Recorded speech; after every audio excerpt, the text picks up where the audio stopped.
पूर्व भिडियो रे आम मैंने देखिले जदि आम एक विद्युत सहित प्रवाहित होता तार को एक चुंबकीय क्षेत्र में रखुचंती ताले चुंबकीय क्षेत्रटी से विद्युत सहित प्रवाहित होता तार उपर एक बल प्रयोग करे। यही भिडियो रे आमे से बलर दिग निर्धारण करवा। तेबे चलन देखिबा बलर दिग आमे किपर निर्धारण करवा। तेबे आमको कौन करिया पड़िबो? आमको प्रथम न्यूटन का तृतीय नियम व्यवहार करिया पड़िबो। न्यूटन का तृतीय नियम कहे जेतेबेले गोटे वस्तु अन्य एक वस्तु उपर बल प्रयोग करे सेतेबेले तत्क्षणात द्वितीय वस्तु प्रथम वस्तु उपर समान परिमाणर विपरीतमुखी प्रतिक्रिया बल प्रयोग करे।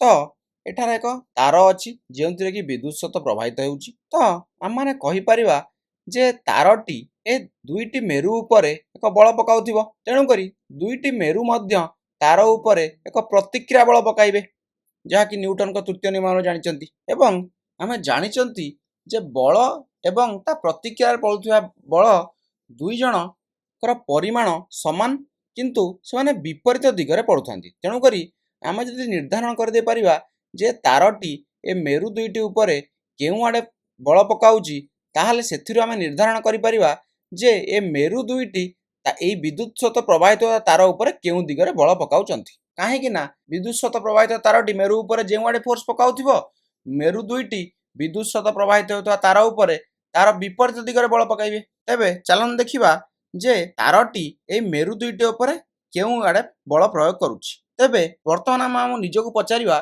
जे तारटी मेरु उपरे केपरि फोर्स पकाउछि बा किपरि बल पकाउछि। आम माने जानिचंती जे विद्युत सहित प्रवाहित तार ता चारिपटरे एक चुंबकीय क्षेत्र सृष्टि करिथाय एवं ए चुंबकीय क्षेत्र ही ता चारिपटरे यदि कोनोसी चुंबक अछि ता ऊपर फोर्स पकाए बा बल पकाए। तेबे चलंतु एही जेउ चुंबकीय क्षेत्रटी को अछि याको हटाई दबा एवं तारर चुंबकीय क्षेत्रटी देखिबा। तेबे हम माने जानिचंती जे एक तार विद्युत सहित प्रवाहित तार ता चारिपटे पटरे एक वृत्ताकार चुंबकीय क्षेत्र सृष्टि करिथाय एवं जहार की दिग आमको केउंट मिलता है राइट हैंड थंब रूल माने दक्षिण हस्त वृद्धांगुली नियम, जहा कि एटा देखा होइछि जदि आमे हमर दक्षिण हस्तर वृद्धांगुली को विद्युत सहित प्रवाहित होता दिगे रखिबा ताले बाकी चारोटी आंगुली आमको से चुंबकीय क्षेत्रर दिग देबे। तो एठारे चुंबकीय क्षेत्रर दिगटी होछि एहिपरि।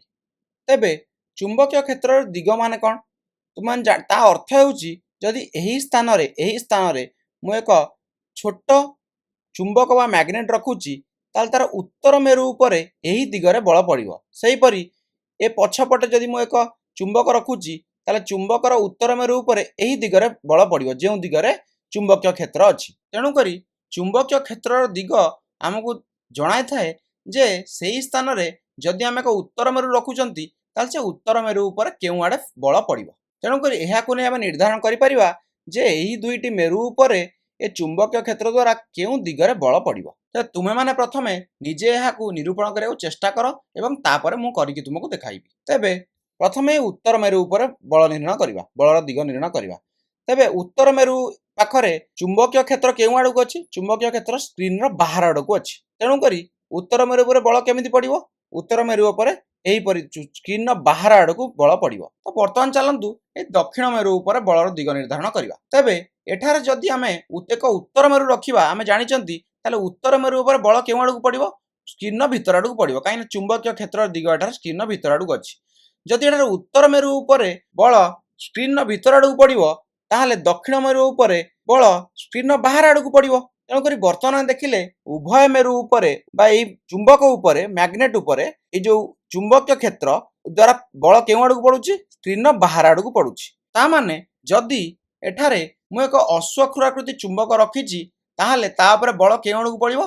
बल स्क्रीन बाहर आडू पड़िबो। तेणु करी एहा जानला परे आमे न्यूटन का तृतीय नियम व्यवहार करी कहि परिबा जे विद्युत सहित प्रवाहित तार ऊपर बल केउ आडू पड़िबो। जदि ए चुंबक ऊपर बल बाहर आडू स्क्रीन बाहर आडू पड़ुछि ताहाले आर प्रतिक्रिया बल ए तार ऊपर स्क्रीन भीतर आडू पड़िबो। तेणु करी आमे कहि परिबा जे ए विद्युत सहित प्रवाहित होता तार ऊपर स्क्रीन भीतर आडू बल पड़िबो। तेबे तुमे माने एहा को कि जानि पारथिबो जे एहा हेउछि एक लंबा प्रोसेस। तेणु करी हम माने भाबिबा जे एहा काढिबा को ए बलर दिग काढिबा को किछि अलगा मेथड अछि कि जेउथि आमे बलर दिगटी सुविधारे बा सहजरे पाई जाय परिबा। तेणु करी जदि मु पूर्व चित्र को चली जाए एवं देखिबी जे ଏଠାରେ ଚୁମ୍ବକୀୟ କ୍ଷେତ୍ର ରେଖା ଏଇ ଦୁଇ ମେରୁ ପାଇଁ କୁଆଡ଼େ ଅଛି ଡାହାଣକୁ ଅଛି ବିଦ୍ୟୁତ ସ୍ରୋତ ଉପରକୁ ପ୍ରବାହିତ ହେଉଛି ଏହିପରି ଏବଂ ଫୋର୍ସଟି ସ୍କ୍ରିନ୍ ଭିତରକୁ ପଡ଼ୁଛି। ତେବେ ତୁମମାନେ ଭାବିବ ଏହାକୁ ଆମେ ମନେ ରଖିଦେଇପାରିବା ମନେ ରଖିଦେଲେ ଆମକୁ କୋଶ୍ଚିନ୍ ସଲ୍ଭ କଲା ବେଳେ ସୁବିଧା ହେବ। ତେବେ ବର୍ତ୍ତମାନ ଆମେ ଭାବିବା ଯେ ଏହାକୁ ନିର୍ଣ୍ଣୟ କରିବା ପାଇଁ କିଛି ସହଜ ବାଟ ଅଛି କି ବା ସହଜ ମେଥଡ଼ ଅଛି କି। ତେବେ ଏହାକୁ ନିର୍ଣ୍ଣୟ କରିବା ପାଇଁ ଏକ ସହଜ ବାଟ ଅଛି ଯାହାକୁ ଆମେ କ'ଣ କହନ୍ତି ଫ୍ଲେମିଙ୍ଗସ୍ ଲେଫ୍ଟ ହ୍ୟାଣ୍ଡ ରୁଲ୍ ବା ଫ୍ଲେମିଙ୍ଗଙ୍କ ବାମ ହସ୍ତ ନିୟମ। ତେବେ ଫ୍ଲେମିଙ୍ଗଙ୍କ ବାମ ହସ୍ତ ନିୟମ କ'ଣ କହୁଛି? ଫ୍ଲେମିଙ୍ଗଙ୍କ ବାମ ହସ୍ତ ନିୟମ କହୁଛି ଯେ ଯଦି ତୁମର ବାମ ହାତକୁ ଏହିପରି ଆଣ ଏବଂ ତିନି ଆଙ୍ଗୁଳିକୁ ଏହିପରି ଷ୍ଟ୍ରେଚ୍ କର ଯେପରିକି ସେମାନେ ପରସ୍ପରକୁ କେତେ ଡିଗ୍ରୀ କରିବେ 90 ଡିଗ୍ରୀ ମାନେ ପରସ୍ପର ସହିତ ପରପେଣ୍ଡିକୁଲାର ରହିବେ। ଦେଖନ୍ତୁ ଏ ସବୁ ଆଙ୍ଗୁଳି ଗୁଡ଼ିକ ପରସ୍ପର ସହିତ କ'ଣ ଅଛନ୍ତି ପରପେଣ୍ଡିକୁଲାର ଅଛନ୍ତି। ତେବେ ବର୍ତ୍ତମାନ ଯଦି ମଧ୍ୟମା ବିଦ୍ୟୁତ ସ୍ରୋତର ଦିଗରେ ରହୁଛି ଏବଂ ତର୍ଜନୀ ମ୍ୟାଗ୍ନେଟିକ୍ ଫିଲ୍ଡ ବା ଚୁମ୍ବକୀୟ କ୍ଷେତ୍ର ଆଡ଼େ ରହୁଛି ତାହେଲେ ଆମର ବୃଦ୍ଧାଙ୍ଗୁଳି ଆମକୁ କ'ଣ ଦେବ? ବୃଦ୍ଧାଙ୍ଗୁଳି ଆମକୁ ଦେବ ଫୋର୍ସ ବା ବଳର ଦିଗ। ତାହେଲେ କ'ଣ ପାଇଲେ ଆମେ? ବୃଦ୍ଧାଙ୍ଗୁଳି ଦେଉଛି ବଳ, ତର୍ଜନୀ ଦେଉଛି ମ୍ୟାଗ୍ନେଟିକ୍ ଫିଲ୍ଡ ବା ଚୁମ୍ବକୀୟ କ୍ଷେତ୍ର ଏବଂ ଆମର ମଧ୍ୟମା ଦେଉଛି କ'ଣ କରେଣ୍ଟର ଦିଗ। ତେବେ ଆମେ ଆଉ କିପରି ମନେ ରଖିପାରିବା? FBI ମାନେ FBI ବୃଦ୍ଧାଙ୍ଗୁଳି ଦେଉଛି ଆମକୁ ଫୋର୍ସ ବା ବଳ, ତର୍ଜନୀ ଦେଉଛି ଆମକୁ ମ୍ୟାଗ୍ନେଟିକ୍ ଫିଲ୍ଡ ବା ଚୁମ୍ବକୀୟ କ୍ଷେତ୍ର ଏବଂ ମଧ୍ୟମା ଦେଉଛି ଆମକୁ କରେଣ୍ଟ ଯାହାକୁ ଆମେ ଆଇ ରଖିଲେ।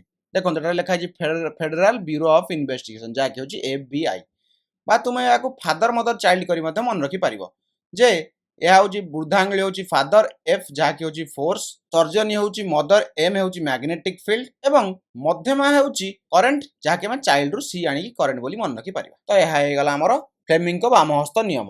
ବୃଦ୍ଧାଙ୍ଗୁଳି ଆମକୁ ଫୋର୍ସ ଦେଉଛି, ତର୍ଜନୀ ଆମକୁ ମ୍ୟାଗ୍ନେଟିକ୍ ଫିଲ୍ଡ ଯାହାକୁ ଆମେ ବି ରେ ଦେଖାନ୍ତି ମ୍ୟାଗ୍ନେଟିକ୍ ଫିଲ୍ଡ କେମିତି ଦେଖାନ୍ତି ବି ରେ ଦେଖାନ୍ତି ତେଣୁ ଗୋଟେ ବି ଲେଖା ହେଇଛି ମ୍ୟାଗ୍ନେଟିକ୍ ଫିଲ୍ଡ ଚୁମ୍ବକୀୟ କ୍ଷେତ୍ର ଏବଂ ମଧ୍ୟମା ଆମକୁ କ'ଣ ଦେଉଛି କରେଣ୍ଟ ବା ବିଦ୍ୟୁତ ସ୍ରୋତ ଯାହାକୁ ଆମେ ଆଇରେ ଦେଖାଇଛନ୍ତି। ତୁମେ ଯଦି ଏହି କେସ୍ରେ ଫ୍ଲେମିଙ୍ଗଙ୍କ ବାମ ହସ୍ତ ନିୟମ ପକାଇବ ତାହେଲେ ଦେଖିବ ଯେ ତୁମର କରେଣ୍ଟଟି କେଉଁ ଆଡ଼େ ଅଛି ବା ବିଦ୍ୟୁତ ସ୍ରୋତ କେଉଁ ଆଡ଼କୁ ଅଛି ଉପର ଆଡ଼କୁ। ତେଣୁକରି ମଧ୍ୟମାକୁ ତୁମେ ରଖିବ ଉପର ଆଡ଼କୁ ଏବଂ ମ୍ୟାଗ୍ନେଟିକ୍ ଫିଲ୍ଡ ବା ଚୁମ୍ବକୀୟ କ୍ଷେତ୍ର କୁଆଡ଼େ ଅଛି ଡାହାଣକୁ। ତେଣୁକରି ତୁମେ ଯଦି ତର୍ଜନୀକୁ ଏ ଡାହାଣ ରଖିବ ତାହେଲେ ଦେଖିବ ଯେ ଏ ବିଦ୍ୟୁତ ସ୍ରୋତ ଥିବା ତାର ଉପରେ ବିଦ୍ୟୁତ ସ୍ରୋତ ପ୍ରବାହିତ ତାର ଉପରେ ବଳ କେଉଁ ଆଡ଼କୁ ପଡ଼ୁଛି ସ୍କ୍ରିନ୍ର ଭିତର ଆଡ଼କୁ। ତେଣୁକରି ଆମକୁ ଆଉ ନ୍ୟୁଟନଙ୍କ ତୃତୀୟ ନିୟମ ବ୍ୟବହାର କରିବା ଦରକାର ନାହିଁ।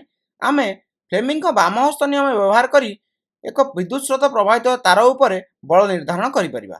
ତେବେ ଚାଲନ୍ତୁ ଆଉ ଏକ କେସ୍ ଦେଖିବା। ଏଠାରେ ଚୁମ୍ବକୀୟ କ୍ଷେତ୍ର ସ୍କ୍ରିନ୍ର ବାହାର ଆଡ଼କୁ ଅଛି। ଯଦିଓ ଏହା ପ୍ରପରଲି ଦେଖାଯାଉ ନାହିଁ ଯେ ସ୍କ୍ରିନ୍ର ବାହାରକୁ ଅଛି ତୁମେ ଧରିନିଅ ଏହା ସ୍କ୍ରିନ୍ର ବାହାର ଆଡ଼କୁ ଆସୁଛି ଏବଂ ବିଦ୍ୟୁତ ସ୍ରୋତ ଏହିପରି ଡାହାଣକୁ ପ୍ରବାହିତ ହେଉଛି। ତେବେ ତୁମେମାନେ ଏଠାରେ ଫ୍ଲେମିଙ୍ଗଙ୍କ ବାମ ହସ୍ତ ନିୟମ ବ୍ୟବହାର କରି ବିଦ୍ୟୁତ ସ୍ରୋତ ପ୍ରବାହିତ ତାର ଉପରେ ବଳ ନିର୍ଦ୍ଧାରଣ କରିପାରିବ କି? ପ୍ରଥମେ ଚେଷ୍ଟା କର। ତେବେ ଚାଲନ୍ତୁ ବର୍ତ୍ତମାନ ଦେଖିବା। ବାମ ହସ୍ତଟିକୁ ବାହାର କର ଏବଂ ଆମେ ଜାଣିଛନ୍ତି ଏହା କ'ଣ FBI। ଏଫ୍ ହେଉଛି ଫୋର୍ସ ବଳ, ବି ହେଉଛି ମ୍ୟାଗ୍ନେଟିକ୍ ଫିଲ୍ଡ ଚୁମ୍ବକୀୟ କ୍ଷେତ୍ର, ଆଇ ହେଉଛି ଆମର ବିଦ୍ୟୁତ ସ୍ରୋତର ଦିଗ। ତେଣୁକରି ଏଠାରେ ଆମର ଚୁମ୍ବକୀୟ କ୍ଷେତ୍ର କେଉଁଆଡ଼େ ଅଛି ସ୍କ୍ରିନ୍ର ବାହାର ଆଡ଼କୁ। ସେହିପରି କରେଣ୍ଟ କୁଆଡ଼େ ଅଛି? କରେଣ୍ଟ ଅଛି ବା ବିଦ୍ୟୁତ ସ୍ରୋତ ଅଛି ଡାହାଣ ଆଡ଼କୁ। ଯଦି ଆମେ ଏହିପରି ଭାବରେ ରଖିବା ଆମ ତର୍ଜନୀକୁ ସ୍କ୍ରିନ୍ର ବାହାର ଆଡ଼କୁ ଏବଂ ମଧ୍ୟମାକୁ ସ୍କ୍ରିନ୍ର ଡାହାଣ ଆଡ଼କୁ ତାହେଲେ ବଳ କେଉଁ ଆଡ଼େ ପଡ଼ୁଛି ତଳକୁ ପଡ଼ୁଛି। ବଳ କେଉଁ ଆଡ଼େ ପଡ଼ୁଛି ଡାଉନୱାର୍ଡସ୍ ବା ତଳ ଆଡ଼କୁ ପଡ଼ୁଛି। ତେଣୁକରି ଆମେ ଏଠାରେ ନିର୍ଦ୍ଧାରଣ କରିପାରିଲେ ଯେ ବଳ କେଉଁ ଆଡ଼କୁ ପଡ଼ୁଛି? ବଳ ପଡ଼ୁଛି ସ୍କ୍ରିନ୍ର ତଳ ଆଡ଼କୁ। ଏଠାରେ ବଳ କେଉଁ ଆଡ଼େ ପଡ଼ିଲା? ଏକ ବିଦ୍ୟୁତ ସ୍ରୋତ ପ୍ରବାହିତ ତାର ଉପରେ ବଳ କେଉଁ ଆଡ଼କୁ ପଡ଼ିଲା? ସ୍କ୍ରିନ୍ର ତଳ ଆଡ଼କୁ। ତେବେ ଆମ ମନରେ ଆଉ ଏକ ପ୍ରଶ୍ନ ଆସିବ ଯେ ଆମେ ଏ ଯେଉଁ ଯେତିକ କେସ୍ ଏଠାରେ ଦେଖିଲେ ଯେ ସବୁଠି କ'ଣ ଅଛି ଚୁମ୍ବକୀୟ କ୍ଷେତ୍ର ଏବଂ ବିଦ୍ୟୁତ ସ୍ରୋତ ପରସ୍ପରକୁ 90 ଡିଗ୍ରୀ ବା ପରପେଣ୍ଡିକୁଲାର ଅଛନ୍ତି। ତେବେ ଯଦି ଚୁମ୍ବକୀୟ କ୍ଷେତ୍ର ଏବଂ ବିଦ୍ୟୁତ ସ୍ରୋତ ପରସ୍ପରକୁ 90 ଡିଗ୍ରୀ ନଥିବେ ତାହେଲେ ଆମେ କିପରି ବଳର ଦିଗ ନିର୍ଦ୍ଧାରଣ କରିପାରିବା? ତେବେ ଆମେ ଦେଖିଲେ ଯେ ଚୁମ୍ବକୀୟ କ୍ଷେତ୍ର ଯଦି ବିଦ୍ୟୁତ ସ୍ରୋତକୁ 90 ଡିଗ୍ରୀ ରହୁନାହିଁ ତାହେଲେ ବି ବଳର ଦିଗ ଉପରେ କୌଣସି ପ୍ରଭାବ ପଡ଼ୁନାହିଁ।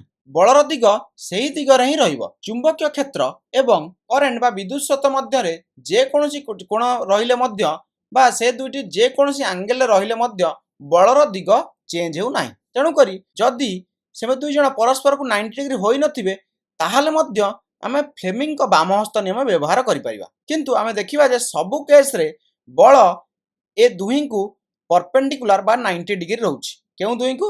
विद्युत स्रोत एवं चुंबकीय क्षेत्र देखो मनकर एठारे विद्युत स्रोत चुंबकीय क्षेत्र को यहीपरि किछि गोटे कोणकर रहिछि किछि गोटे कोणकर रहिछि तो तार देखिबा देखो मनकर एठारे यह किछि गोटे कोणकर रहिछि वर्तमान देखंतु एई जो चुंबकीय क्षेत्र आ करेन्ट मध्य रे किछि गोटे कोण रहिछि जेउ कोण की 90 डिग्री नुह ठीक अछि जेउ कोण की देखंतु जे कोणटी होछि कोन वर्तमान हमर 90 डिग्री नुह देखंतु वर्तमान एठी 90 डिग्री आ नाही चुंबकीय क्षेत्र एवं करेन्ट मध्य रे कोण आ 90 डिग्री नाही किंतु तथापि बलर दिग केवड रहउछि बलर दिग ऊपर को रहउछि बा स्क्रीन बाहर आड़ को रहउछि तेणु करी जदि हमको जदि कोण अलगा मध्य रही चुंबकीय क्षेत्र और करेन्ट मध्य ताहले मध्य आमे बलर दिग निर्धारण करिपरिबा किंतु मैक्सिमम केस रे हमर ए दुईटी परस्पर केते डिग्री करथिबे 90 डिग्री तेणु करी एही वीडियो रे हमें कोन शिखिले हमें शिखिले जे एक विद्युत स्रोत प्रवाहित तार को जदि एक चुंबकीय क्षेत्र रखा जाइछि तबे ता ऊपर बलर दिग निर्धारण करिया को हमें न्यूटन का तृतीय नियम व्यवहार करि परिबा किंतु जहा कि होचे एक लंबा प्रोसेस तेणु करी आमे ताकू व्यवहार न करी ता बदल रे फ्लेमिंग का वामहस्त नियम मध्य व्यवहार करि परिबा फ्लेमिंग का वामहस्त नियम हमहु कोन कहला जे जदि वामहस्तर वृद्धांगुली तर्जनी एवं मध्यमा को आमे परस्पर प्रति लंब करी रखिबा एवं जदि तर्जनी चुंबकीय क्षेत्र दिग और मध्यमा विद्युत स्रोतर दिग सूचाए तेबे परिवाही ऊपर कार्यकारी होता बलर दिग बा परिवाहीर गतिर दिग वृद्धांगुली द्वारा निर्देशित होता है एवं तुमे ताहाकू FBI करी मन रखि परिबो F हेउची फोर्स जाके होची बल B हेउची मैग्नेटिक फील्ड जाके चुंबकीय क्षेत्र एवं I हेउची करंट जाके होची विद्युत स्रोत।